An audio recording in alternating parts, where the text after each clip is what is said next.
Good morning students. आज हम 12th class का लेसन नंबर 2 राजा, किसान और नगर के बारे में विस्तार से पढ़ेंगे।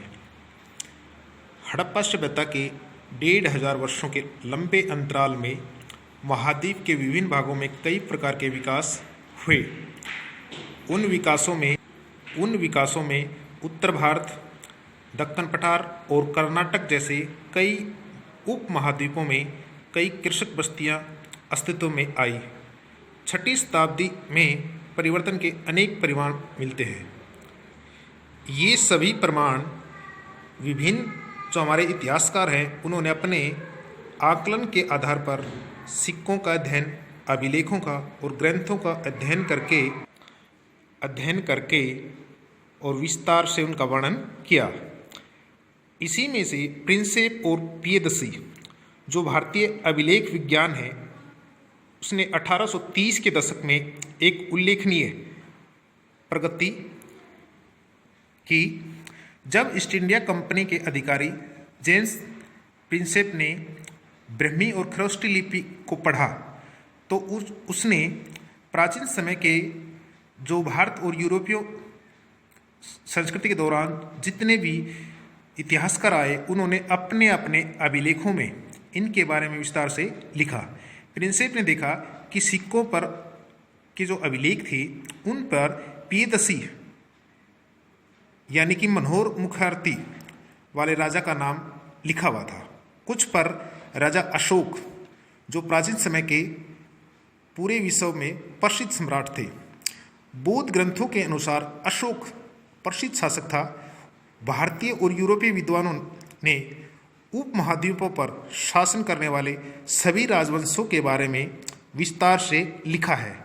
उनमें से 16 महाजनपद बहुत महत्वपूर्ण हैं। उन्हें हम प्रारंभिक राज्य भी कहते हैं।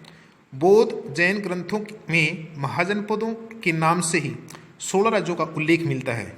उनमें से कुछ महत्वपूर्ण हैं, जैसे वजी है, मगध, कौशल, कुरु, पांचाल, कुरु, गांधार, अवंती आदि। इन महाजनपदों में राजा का शासन होता था। इनके अलावा कुछ गण और संघ के नाम से भी राज्य थे, जहां पर लोगों का एक समूह शासन चलाता था। समूह का प्रत्येक व्यक्ति अपने आप को राजा कहलाता था। महावीर और बुद्ध इन्हीं गणों से संबंधित थे। जो आपको जैन धर्म और बौद्ध धर्म का जब लेसन पढ़ेंगे तो आपको उसके बारे में समझ में आ जाएगा। प्रत्येक महाजनपद की एक राजधानी होती थी। प्राचीन समय में इनमें मगध में जो एक राजधानी थी उसका नाम था पाटलिपुत्र, जो आधुनिक जिसका नाम पटना है, बिहार के अंदर। प्रथम महाजनपद मगध जो 6ठी से 4ठी शताब्दी आधुनिक बिहार में है, सबसे शक्तिशाली महाजनपद बन गया था। 4ठी शताब्दी में पाटलिपुत्र यानी कि पटना वहाँ की राजधानी बनाया गया। मगध के विकास के साथ साथ मौर्य साम्राज्य का उदय भी हुआ और मौर्य साम्राज्य के संस्थापक थे चंद्रगुप्त मौर्य। वे जैन धर्म के अनुयायी थे। 321 ईस्वी में वे मगध की राजगद्दी पर बैठे और उन्होंने धनानंद को हराकर चाणक्य ने चंद्रगुप्त की मदद की, जो बाद में चंद्रगुप्त मौर्य का प्रधानमंत्री बना।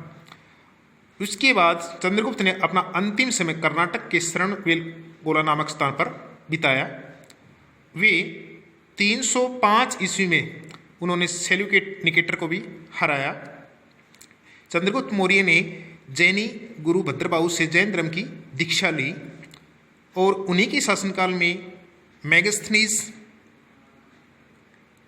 मैगस्थनीज यूनानी राजदूत थे जो वो आए और उन्होंने अपनी पुस्तक इंडिका में मौर्य साम्राज्य की शासन की पूरी जानकारी लिखी। अर्थशास्त्र जो कौटिल्य जो चंद्रगुप्त मौर्य के प्रधानमंत्री थे, उन्हें चाणक्य भी कहा जाता था, जो चंद्रगुप्त मौर्य के मंत्री थे। उन्होंने अर्थशास्त्र में भी मौर्य साम्राज्य के बारे में विस्तार से लिखा है। मौर्य शासकों के उल्लेख जैन, बौद्ध और पौराणिक ग्रंथों में भी मिलते हैं। चंद्रगुप्त मौर्य की मृत्यु 298 ईसा पूर्व श्रवणबेलगोला में हुई। इसके बाद उनके उत्तराधिकारी थे बिंदुसार, चंद्रगुप्त मौर्य का उत्तराधिकारी बिंदुसार हुआ, जो 298 ईसा पूर्व में मगध की राजगद्दी पर बैठा, जिसे अमित्र घात के नाम से भी जाना जाता है। अमित्र घात का अर्थ होता है बेटा शत्रु का विनाशक, यानी कि शत्रुओं का विनाश करने वाला। बिंदुसार आजीविक संप्रदाय का अनुयायी था।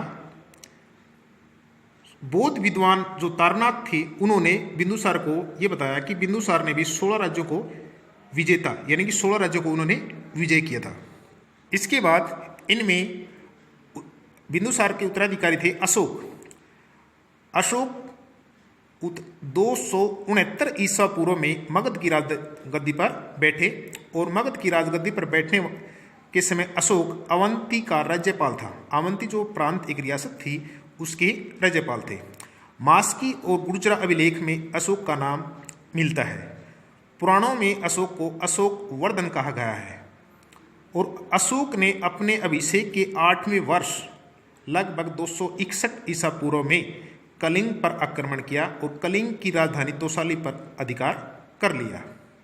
इसके बाद अशोक ने आगे कोई भी युद्ध नहीं किया और उपगुप्त नामक एक बौद्ध भिक्षु से अशोक ने बौद्ध धर्म की दीक्षा ली। अब हम मौर्य साम्राज्य के प्रशासन के बारे में पढ़ेंगे। मौर्य साम्राज्य के जो प्रशासन थे वो 5 राजनीतिक केंद्र थे। उनकी राजधानी पाटलिपुत्र और 4 प्रांतीय केंद्र थे, तोसाली, उज्जैनी और तोसाली, स्वर्णगिरी, तक्षशिला। ये इसके अलावा कुछ सैनिक गतिविधियां भी थी। सैनिक गतिविधियों में नंबर 1 यानी कि सेना को 6 भागों में बांटा हुआ था। सैनिक गतिविधियों को एक जो नौसेना की देखभाल करने जो संचालन करती थी, दूसरी जो समिति थी यातायात खान पान, तीसरी पैदल सैनिकों का संचालन, चौथी जो समिति थी वो अश्वारोही और 5वीं रथ की देखभाल, जो छठी समिति थी वो हाथियों का संचालन करती थी। कुछ उप समिति भी बनाई गई थी, वो उपकरणों की ढोने के लिए, सामान को एक स्थान से दूसरे स्थान पर ले जाने के लिए, सैनिकों की व्यवस्था के लिए, भोजन आदि की व्यवस्था करना और शिल्पकारों की व्यवस्था करना, ये मौर्य साम्राज्य के प्रशासन में आते थे। ये था मौर्य साम्राज्य के बारे में भाग 1। इससे भाग 2 में जो आगे का टॉपिक है वो आपको भाग 2 में करवाया जाएगा। धन्यवाद।